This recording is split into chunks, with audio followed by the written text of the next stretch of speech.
कफ के हाँ, चलिए मौसी, कट गया था तो हम फिर से शुरू करते हैं कि कफ दोष को बैलेंस कैसे करते हैं। हाँ, ये बहुत अच्छा प्रश्न है तुम्हारा कि कफ दोष को कैसे बैलेंस किया जाए हमारे शरीर में। जैसा कि आप जानते हैं, कफ के जो गुण हैं उनके विपरीत गुणों को अगर हम प्रयोग करेंगे तो वो कफ को बैलेंस करता है शरीर में। और जैसे मीठी वस्तुएं खाने से, चिकनी वस्तुएं खाने से, खट्टी वस्तुएं से, गरिष्ठ भोजन करने से, भारी भोजन करने से, ज्यादा जलीय पदार्थ यानी कि जलीय जंतुओं का, फिश है, ज्यादा फिश का इस्तेमाल करना या जल में रहने वाले जो जंतुओं का इस्तेमाल करना, फिश का इस्तेमाल करना, लौकी जैसी चीजें जो ज्यादा पानी वाली होती हैं, पानी छोड़ने वाली सब्जियां को का इस्तेमाल करना, वसा का इस्तेमाल करना। वसा क्या होता है? मतलब बचा हुआ, बचा हुआ जो भोजन होता है। ओके। हाँ, बचा का इस्तेमाल मतलब बचा हुआ जो भोजन हम लेते हैं, जो पड़ा हुआ है और बासी भोजन जिसको कहते हैं, उसका ज्यादा इस्तेमाल करना। और पैकिंग फूड जो आजकल का चल रहा है वो ज्यादा अधिक सेवन करना। दूध, दूध से कफ बहुत जबरदस्त बहुत जल्दी बनता है। दूध का ज्यादा सेवन करना, आवश्यकता से अधिक खाना खाना। जैसे अभी खाना आपने खाया और अभी पचा नहीं था, लेकिन आपने फिर दूसरा भोजन अपने शरीर में, पेट में डाल दिया, तो वो अपच हो जाता है। और जहां अपच होता है वो कफ दोष को बढ़ा देता है। दिन में सोने से कफ बढ़ता है, व्यायाम नहीं करने से भी कफ बढ़ता है। ज्यादा हम आलस्य करेंगे, ज्यादा सोएंगे, दूध, दही, उड़द की दाल, गुड़ का सेवन करना, कमल नाल जो सब्जी आती है, कमल की नाल, जैसे वो तो कमल क्या है, वो पानी जलीय पदार्थ है, तो कमल नाल का ज्यादा प्रयोग करना, इन सब चीजों से हमारे शरीर में कफ बढ़ जाता है। और बाकी जो कहा जाता है कि इसका निवारण कैसे किया जाए, इसको काटा कैसे जाए, अगर बढ़ गया है तो हम कैसे समझेंगे कि वो कम हो जाए। तो इसका जो हमने बताया कि 3 रस होते हैं, 6 रस होते हैं, मधुर, अम्ल, लवण, कटु, तिक्त, कषाय। तो मधुर से कफ बढ़ता है, मैंने कहा मधुर गुण है कफ का, तो उससे कफ बढ़ा देता है। तो इसका काट होता है कटु, कटु रस, तिक्त रस, कषाय रस। ठीक है, तीता, कड़वा जो रस है उसका सेवन करने से हमारे शरीर में कफ कम होता है, बढ़ा हुआ कफ कम हो जाता है। उष्ण चीजों से, गर्म चीजों का प्रयोग करने से भी हमारे शरीर में कफ कम होता है।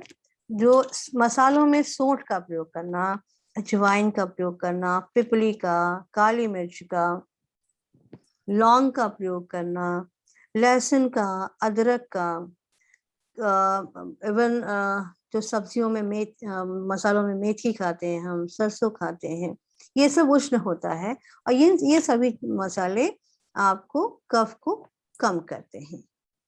ठीक है, रुक्ष खाना, अगर कफ बढ़ गया है तो आप रुक्ष खाना खाइए, सूखा खाना खाइए।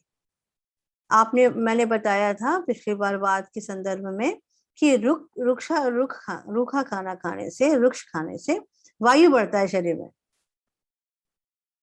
तो वायु बढ़ाना है ना, तो क्योंकि कफ को सुखाना है। ठीक है, तो कफ को सुखाना है, कम करना है, तो रुक्ष खाना इसमें खाना चाहिए। जौ का इस्तेमाल करना चाहिए, भुनी चीजें खानी चाहिए।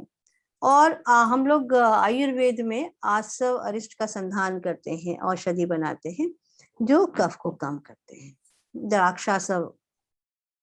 द्राक्षा या मुनक्का से हम लोग आसव अरिष्ट बनाते हैं। बहुत सी चीजें हैं, जड़ी बूटियां हैं जिनसे आसव अरिष्ट का निर्माण किया जाता है और वो कफ दोष को शांत करता है।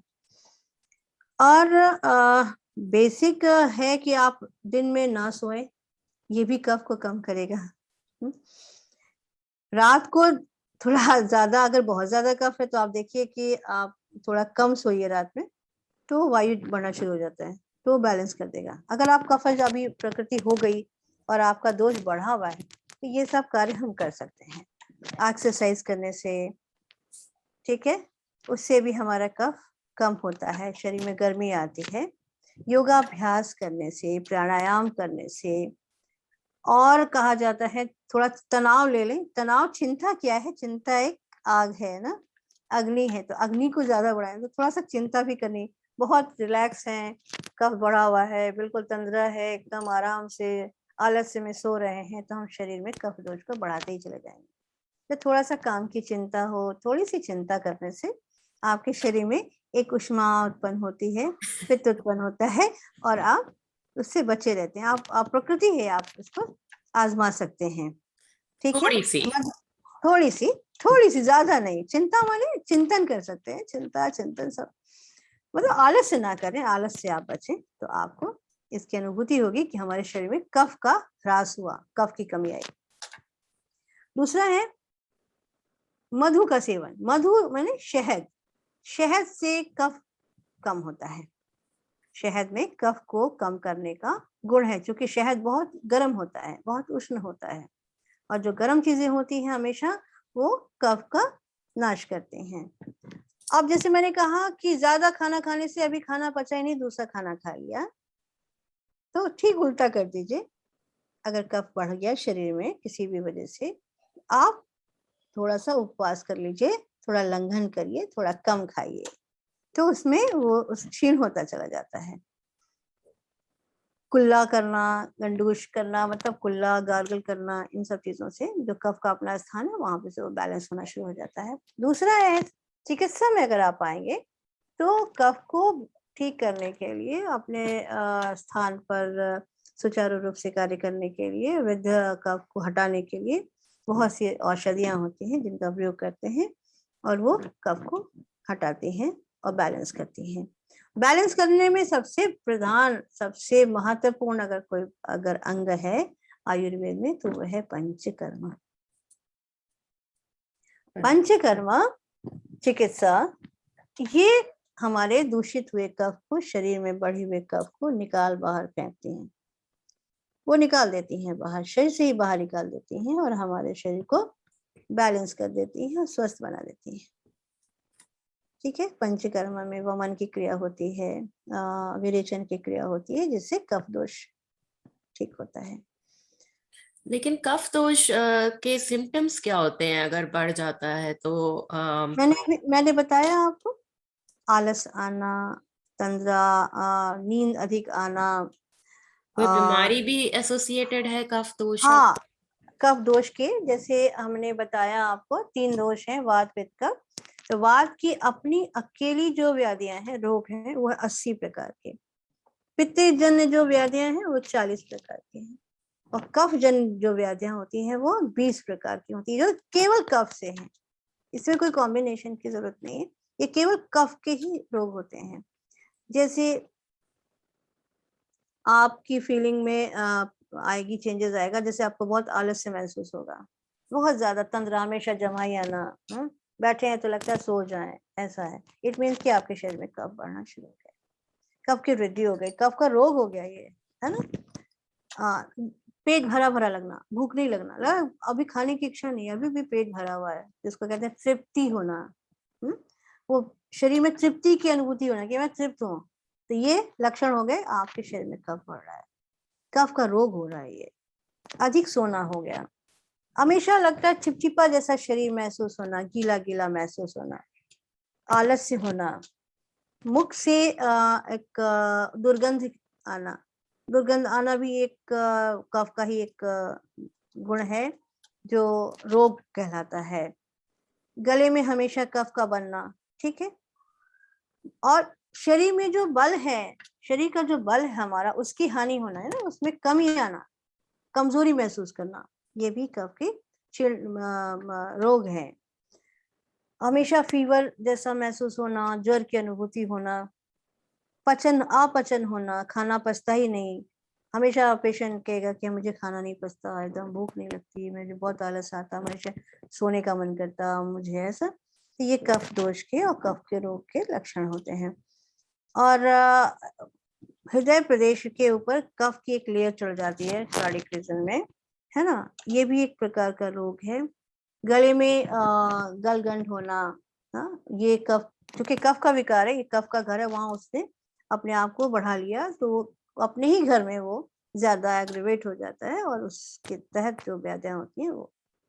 तो कफ एंड कोल्ड जो होता है वो इसी वजह हाँ से, जो चेस्ट में हाँ, कफ जमा हो जाता है। चेस्ट में कफ जमा हो जाता है, ये भी उसकी वजह से होता है।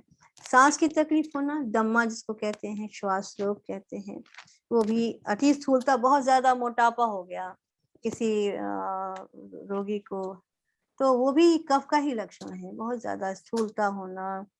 और अग्नि का एकदम मंद हो जाना, शरीर का सफेद होना, ज्यादा सफेद सफेद होना, ये भी कफ दोष के कफ रोग के लक्षण है। और उसका मल भी, इवन जो मल त्याग करता है वो भी सफेद हो जाता है। तो इतना ज्यादा कफ दो 20 प्रकार के कफ रोग हैं, तो ये 20 प्रकार में आते हैं सारे। और मैंने तो निवारण आपको बता दिया। तो इसमें भोजन का बहुत महत्व है। इसे मैंने कहा कि सुबह में जब हमारे शरीर में कफ बढ़ता है, और प्रकृति में भी कफ बढ़ा रहता है, वो सुबह है, और जीवन के काल में बाल्यावस्था में। तो बच्चों को बहुत ठंडी चीजें नहीं देनी चाहिए, उनको गर्म चीजें देनी चाहिए, और उनको वैसी कोई भी चीजें जो कफ वर्धक हो वैसा ज्यादा आहार नहीं देना चाहिए, क्योंकि ऑलरेडी उनके शरीर में कफ की प्रधानता है। और ठीक उसी तरह से दूध का सेवन सुबह सुबह नहीं करना चाहिए, क्योंकि वो कफ वर्धक होता है दूध। और उल्टा करते हैं सभी लोग, माताएं उल्टा करती हैं, सुबह उठते बच्चे को दूध पकड़ा देती हैं, खाली पेट दूध देती हैं। और हमें नाहक ही बेकार में ही हमें धीरे धीरे धीरे धीरे व्याधियों का सामना करना पड़ता है, जो नहीं होना चाहिए। अगर ऐसा ना करें तो आप देखेंगे बच्चे ज्यादा स्वस्थ रहेंगे। तो हम दोष वहीं उत्पन्न करना शुरू कर देते हैं। तो ये सब चीजें हैं। और गर्म चीजों का इस्तेमाल सुबह कीजिए। और बाकी दिन के समय जो भी आपको कफ वर्धक आहार खाना भी है, तो दिन के समय खाइए, क्योंकि दिन में हमारे शरीर में पित्त बढ़ा रहता है, तो उसको थोड़ा सा बैलेंस कर देता है, उतनी हानि ना होने देता है जितनी हो सकती है। तो ये है कफ के लक्षण, कफ के निवारण, और कफ जन व्याधियां जो 20 प्रकार की होती हैं वो है। तो और खासकर ये बताती हूँ मैं कि जब हम प्राणायाम करते हैं या योग करते हैं, तो हमारे शरीर में जो प्राणवायु है, प्राणवायु कहाँ रहता है, मैंने बताया था वो हृदय में रहता है। हृदय में कौन सा रहता है, हमारे हृदय में भी जो कफ रहता है ना, उसको भी वो तृप्त करता है, ठीक है, जिसको अवलंबक कफ कहते हैं। अवलंबक कफ और प्राणवायु है ना, इन दोनों को बैलेंस रहना चाहिए। इसीलिए गैस होने पर लगता है कि चेस्ट में पेन हो रहा है, हाँ, ज्यादा कफ बन जाता है तो चेस्ट कंजेशन हो जाता है, वहां पर कार्डियक रीजन प्रॉब्लम होने लगता है, आपको रोगी को बचाना मुश्किल हो जाता है, हाँ? तो ऐसी चीजों में जब हमें शरीर को स्वस्थ बनाना हो, तो प्राणायाम का, योगाभ्यास का और व्यायाम का बहुत महत्व है, क्योंकि व्यायाम करने से शरीर में ऊष्मा बढ़ती है, स्वाभाविक है ये, ऊष्मा स्वाभाविक मतलब? गर्मी, अच्छा। ये तो नेचुरल है कि हम दौड़ते हैं या व्यायाम करते हैं तो हमारे शरीर में कुछ गर्मी बढ़ती है। जब गर्मी बढ़ती है तो कफ का खंडन होता है। ह्रास, हाँ, खंडन होता है। ठीक उसी तरीके से आप प्राणायाम करते हैं और योगाभ्यास करते हैं तो आपका शरीर बैलेंस होता है और कफ दोष नाश होता है। आहार का भी जो हमने बताया, जैसा कि उसी तरह से आहार लेंगे तो आपके शरीर में कोई भी दोष नहीं बढ़ेगा और आप बिल्कुल स्वस्थ रहेंगे और दीर्घायु रहेंगे, लंबी आयु आपकी होगी और प्रसन्न चित्त रहेंगे। कफ बैलेंस होना चाहिए, क्योंकि प्रसन्नता कहलाता है अगर कोई दोष तो है कफ, लेकिन बैलेंस्ड रूप में, ज्यादा नहीं। लेकिन बैलेंस ज्यादा नहीं। प्रसन्नता है इसका गुण, है ना। इसीलिए जो स्थूल होते हैं, जो मोटे व्यक्ति होते हैं, कहते हैं ना कफज है ये, लेकिन वो बहुत पिकनिक पर्सनालिटी होते हैं, कहते हैं ये बड़े हंसमुख होते हैं वो। और जो बहुत ज्यादा पित्तज होंगे और वातज होंगे तो बिल्कुल चिड़चिड़े होंगे, थोड़ा गुस्सैल होंगे, उनको गुस्सा क्रोध जल्दी आएगा। तो ये स्वाभाविक लक्षण हो जाते हैं कफ दोष के। आप चली गई फिर से। अच्छी तरीके से बैलेंस करके रखना चाहिए ताकि हम स्वस्थ रहें और आनंद से जीवन जी सके, ठीक है ना। पर अगर कफ बहुत बढ़ जाए तो फिर उससे भी डिप्रेशन हो सकता है।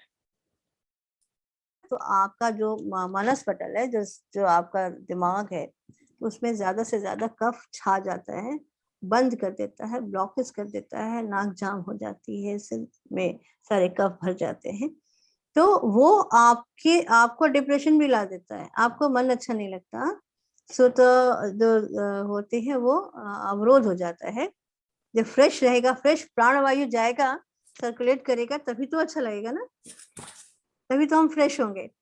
तो प्राणवायु को वहां पर प्राणवायु अवरोध, और कफ दोनों को बैलेंस्ड रूप में ही रहे तो अच्छा है, वरना हाँ, वरना हाँ क्योंकि आपने कहा कि अगर सर में जो कफ है अगर वो कम हो जाए तो भी डिप्रेशन हो जाता है। हाँ, और कम हो जाए तो बढ़ जाए तो भी हो जाए। मैंने बताया था कि जो तर्पक कफ होता है, तर्पक, वो सिर में रहता है, जो हमारी इंद्रियों को तृप्त करता है। तो इंद्रियों को आप ऐसे देखिए ना, आपको जब ज्यादातर सर्दी हो जाती है तो ना आपको स्वाद महसूस होता है, ना आपको मन अच्छा लगता है, आपको बिल्कुल चिड़चिड़ापन जैसा लगता है, किसी चीज में मन नहीं लगता है ना, क्योंकि उसका अवरोध हो जाता है इससे।